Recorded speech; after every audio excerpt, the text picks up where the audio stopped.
Halo, assalamualaikum warahmatullahi wabarakatuh. Berjumpa kembali ya dengan saya Teknisi Musafir. Bagaimana kabar sobat-sobat Teknisi Musafir? Mudah-mudahan selalu baik-baik saja ya. Oke, di konten kali ini saya ingin memecah konten sebelumnya ya sobat-sobat semua.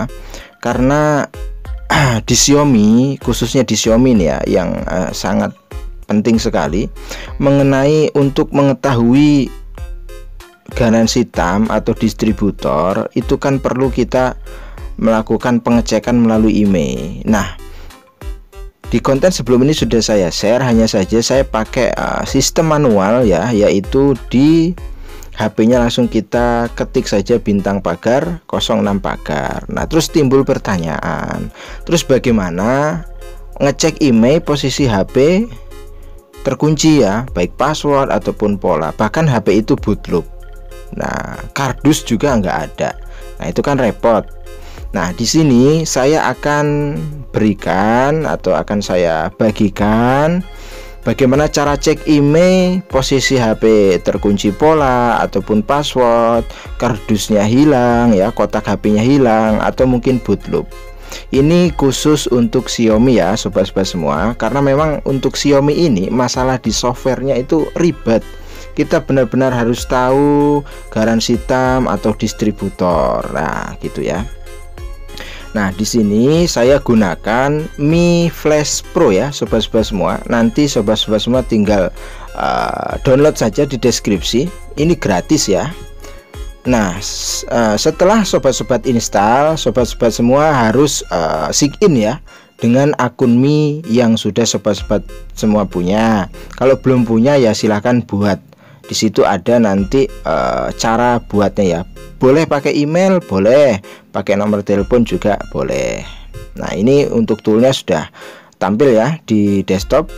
Lalu langkah selanjutnya kita matikan saja HP-nya ya. Nah, ini kan terkunci ya. Nah, ini kan terkunci, jadi kan nggak bisa ya kita ngecek email. Nah, kita matikan saja. Kita akan melalui metode Mi Assistant ya. Masuk ke metode Mi Assistant.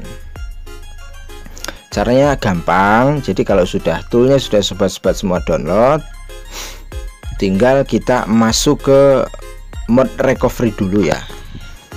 Caranya volume atas dan tombol on off itu tekan secara bersamaan, itu caranya ya.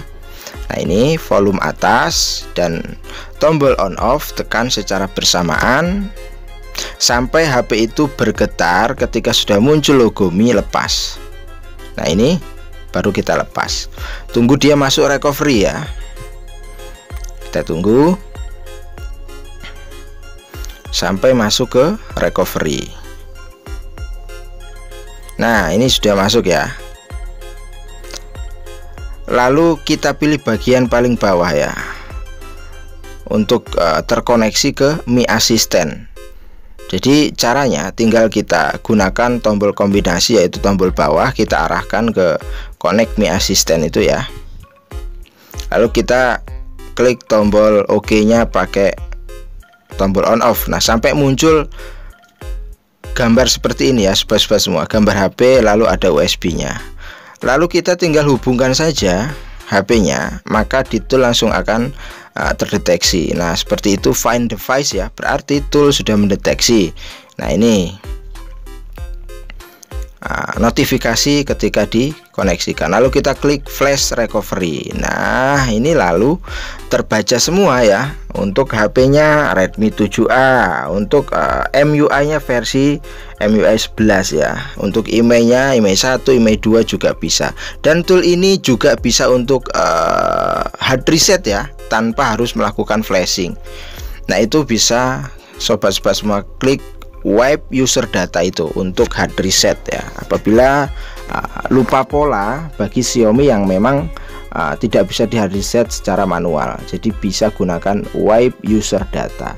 Nah, itu kan untuk emailnya sudah tertera. Lalu kita copy saja, kita pastekan coba di registrasi resmi Xiaomi ya, untuk menentukan ya produk Xiaomi, untuk menentukan apakah TAM atau distributor. Saya jelaskan kembali ya, di konten ini sudah saya jelaskan ya. Nah, ini muncul Redmi 7A Mate Blue ya, untuk RAM-nya 2GB, ROM-nya 16 ya. Nah, ini yang terpenting, negara pembelian Indonesia. Itu ciri-ciri garansi hitam. Negara pembeliannya itu Indonesia. Hanya itu saja yang perlu digarisbawahi. Gak usah mikir yang lain-lain. Paham ya sobat-sobat semua? Apabila dicek pakai IMEI lalu negara pembeliannya itu Indonesia, nah itu garansi hitam. Tapi kalau negara pembeliannya itu di luar Indonesia, contohnya yang populer ya Cina, nah itulah distributor. Itu sebenarnya konten ini sudah saya bahasanya saja. Untuk cek IMEI-nya ini menggunakan metode apabila sobat-sobat semua menemui kasus HP-nya terkunci password, kotak HP-nya hilang ya, ataupun boot loop. Nah, bisa gunakan cara ini. Nah, gitu. Oke, sekarang kita copy lagi IMEI-nya. Saya tambah materinya. Coba kita cek IMEI-nya ke Kementerian Perindustrian ya, atau IMEI Kemenprin ya .co.id. Kita pastikan apakah IMEI ini terdaftar ya. Ini kan HP user. Nah, itu bisa dilihat. Mohon ulangi beberapa saat lagi. Oke. Coba kita ulang lagi ya. Apakah masih? Biasanya gangguan. Nah, itu bisa terlihat IMEI tidak tercatat di database Kemenprin. Berarti IMEI tidak terdaftar. Nah, itulah yang dikeluhkan user. Kebetulan ini saya dapat servisan ya sobat-sobat semua. Untuk langkah selanjutnya ya, nanti di next konten akan saya share bagaimana cara menangani kasus IMEI terblokir ya. Nah, ini coba kita cek ya untuk IMEI yang kedua, apakah juga tidak terdaftar. Kita hapus dulu. Ini kan IMEI yang pertama ya, yang tadi yang sudah kita cek ya. Lalu kita coba cek IMEI yang kedua. Apakah masih tidak terdaftar? Oh iya, berarti benar ya, kata user memang HP ini tidak ada bermasalah di sinyalnya ya. Nah, itu bisa dilihat. Jadi seperti itu ya, step by stepnya bagaimana cara untuk mengecek IMEI tanpa melihat box HP-nya atau posisi HP terkunci atau juga boot loop. Tapi timbul pertanyaan, apabila HP boot loop sudah dilakukan metode ini kok tidak berhasil, nah itu berarti bermasalah sudah di softwarenya. Perlu kita lakukan write QCN atau write IMEI. Nah, itu ya. Jadi paham ya sobat-sobat semua, langkahnya simple, mudah, dan mudah-mudahan ini bisa menjawab request sobat-sobat semua yang masuk mengenai bagaimana cara cek IMEI tanpa melihat kotak HP, karena mungkin bisa jadi hilang kan ya, tanpa juga kita bongkar HP-nya. Ya kalau memang sobat-sobat mau bongkar, itu biasanya di kaleng itu ada ya untuk IMEI-nya itu. Jadi caranya simple, mudah-mudahan bermanfaat ya sobat-sobat semua. Untuk pemula tetap semangat ya, upgrade terus pengetahuan ya, jangan tolah-toleh kanan kiri. Pokoknya kita yakin akan diri kita, terus belajar ya, terus berjuang. Jangan mudah putus asa, itu syarat utamanya. Karena dulu Bang Teksir juga awal mulanya itu otodidak ya sobat-sobat semua, otodidak. Jadi jalan metode yang ditempuh itu otodidak, bukan dari akademis ya, bukan.